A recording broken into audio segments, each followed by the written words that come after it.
Hey, I'd like to welcome you to another episode of the Mission Matters Business Podcast, your source for all things business. My name is Adam Torres. You can follow me on Instagram at AskAdamTorres. Keep up with my book releases, book tour schedule, signings, all that other good stuff. Always love to connect with you there. And as always, if you'd like to apply to become a co-author of one of my upcoming books, just head on over to the website, missionmatters.com, and click on Become an Author to apply. All right, so today I have Julian Leuthold on the line. He's founder and CEO over at GetGlobal. Julian, welcome to the show. Howdy. Thanks for having me. Oh, man. So I'm excited to get into this topic today. I know GetGlobal launched a couple months ago, the COVID Response Network. So I'm excited to get into that and how you're helping people. But before we do that, let's go a little bit further into what you're doing over at GetGlobal. Tell us a little bit more about the organization, please. Sure thing. Well, I got the idea for this back in 2010 when I was studying nuclear policy out in India and got cornered at a party one day. Some executives asked me, why do American companies come here and screw up so bad all the time? It was a strange question. It made me think about it a lot. I couldn't get it out of my head. And little by little, I started to understand that, companies, no matter where they are in the world, they screw up in places like Canada and Mexico and Russia, all over the place. China, it's legendary, right? Mm-hmm. And I started to think, if I'm an executive, where do I go for the best information about what's going on in foreign markets on a tactical level and a strategic level? How do I get things done on the ground in a way that's really understandable and sensitive to the country's dynamics? When you add up trading goods, trading services, and foreign direct investment, so that's all, cross-border mm-hmm. activity. It amounts for about a third of the global economy at $22 trillion. And that's grown faster than global GDP every year since World War II. So it just seemed like a really huge opportunity, and I decided to get into it. I also noticed that the best experts are never the ones that promote themselves the best. So they need a leg up so that folks can really find the best information, and that's what we've been doing since our first event in 2016 rather. And we've just been growing. Now we're the largest summit in North America focused on international expansion, strategy, and operations.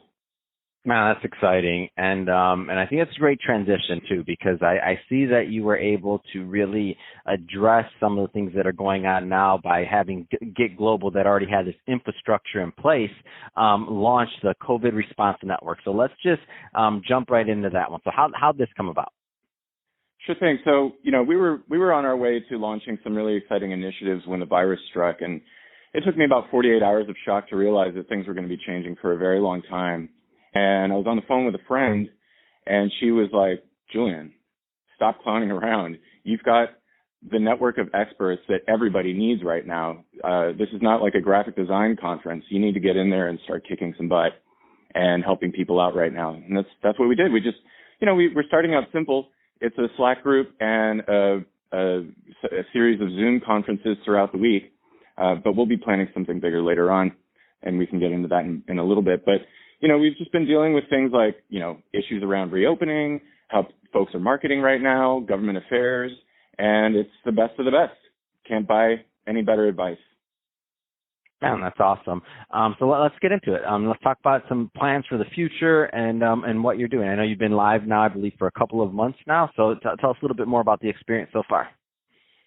So far, I think it's really easy to get really senior executives and officials to come on and talk about things, and that's great. I think consumer behavior is coming around to making this much more natural.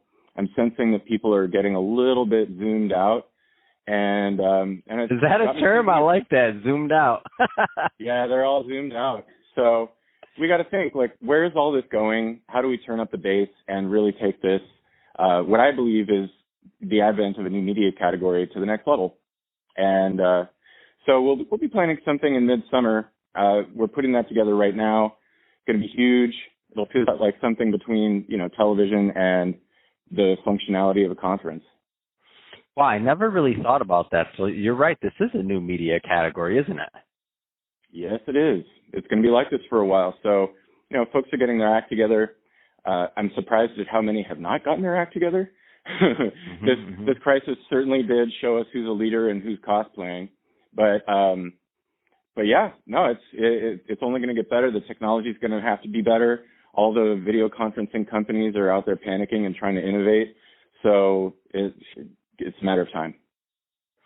So what do you think is, as this grows, as your conference grows, and I know you said this is going to be kind of in summer, what do you think this looks like going forward?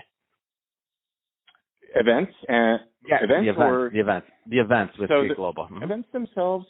So I think that virtual is going to get a lot better at doing certain things that events have tried to do. So my sense is that a lot of the work of working a conference is going to move into the virtual space. And anytime you have something this drastic, right, everything moving in one direction, you get a push back the other way.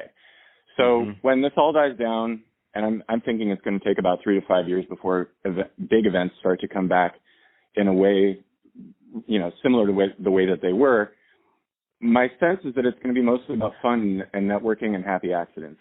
So even if something is about technology or whatever, there's going to be a lot more parties, a lot more opportunities to hang out and just vibe out with people. And the, business matching, one-on-ones, all that stuff, my sense is that most or all of that is going to be online. Yeah, it makes sense. And because really just to draw somebody out now, because the convenience factor just in general, if you want to go to an event, you don't have to be quite as committed to go there if you just want to watch the panel, right? You can watch the panel at home. Exactly. So there has to be something else. There has to be some other thing of they do this every year they have this party or they have this thing or whatever it is that draws you up, that makes you want to go do that one-on-one. Otherwise, you're not going to do it. You're just going to kind of fit it in between the rest of your schedule and go on with life. I like that. That's a good point. What do you think just attendance-wise on some of this? I think personally that this whole now you're going to have the two different things. The in-person events are not going to go away. Those will be back whenever they come back, but they'll be back.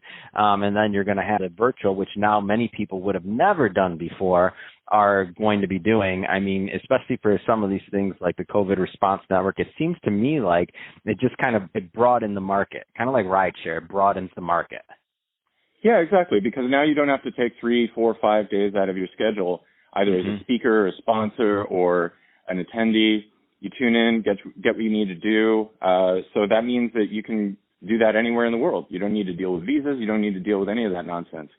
So my sense is that this is going to be a major moment for audience growth for us. No, that's really exciting. So Julian, if somebody's listening to this and they want to learn more about, two-part question. So if somebody's listening to this and they want to learn more about either GetGlobal and also the COVID response network, first off, what are the right types of people that are typically a good fit to kind of reach out and to learn more and to kind of get involved with either GetGlobal or the response network? And number two, what's the best way for them to reach out? Sure. So our bullseye target is companies generally above 5 million. That's sort of the threshold at which you can start doing strategic thinking about foreign markets, all the way up to the biggest companies in the world. So VP of international, operations, human resources, leadership, marketing, whatever. Founders, we get plenty of those. CEOs, C-levels of all kinds. But, I'm always amazed by who's got international opportunities. So if that's you, by all means, come and hang out. We get companies of all sizes, right? We get Lockheed Martin and Disney and Johnson & Johnson all the way down to, health food companies and so on. So, but with COVID Response Network, we've made it a little bit more domestic too. So any kind of company can be coming on there and getting absolutely phenomenal information that would just be very, very hard to find outside of this. So if that's you, I mean, if you're responsible, if you're a leader at a company that is experiencing either extraordinary growth right now, because not everybody's hurting, or if you are trying to figure out your way forward and having trouble, come over to getglobal.co, get on our newsletter. But then also the COVID Response Network has its own website. It's covidresponsenetwork.com. And you just fill in the form. We get a little notification. We can approve you. Fantastic. Well, Julian, really appreciate you coming on the show today and sharing more about what you're doing over at GetGlobal and also all the great things you're doing by launching the COVID Response Network to help our businesses out there. So thank you for that. And to the audience, as always, thank you for tuning in. Hope you got a lot of value out of this. If you did, don't forget to subscribe to the podcast, leave me a review on the Apple iTunes Store, and if you're watching this on our YouTube channel, Mission Matters Business, definitely give us a subscribe there, but also leave us some comments on the video. I'd love to know what kind of projects and things that you're working on. And Julian, thanks again for coming on the show. Many thanks for having me, Adam.